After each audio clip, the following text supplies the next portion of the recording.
Untuk 4 TPS, Pak. Suratnya Soalnya 1084. yang sudah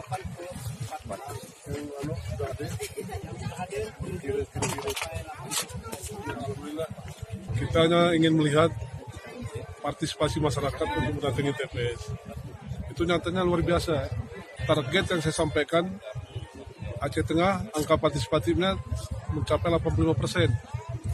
Ini yang saya khawatirkan sampai ke sana. Tapi alhamdulillah di sini saja katanya sudah 80%. Jadi alhamdulillah masyarakat antusias mendatangi TPS ini sudah kita lihat bersama tadi.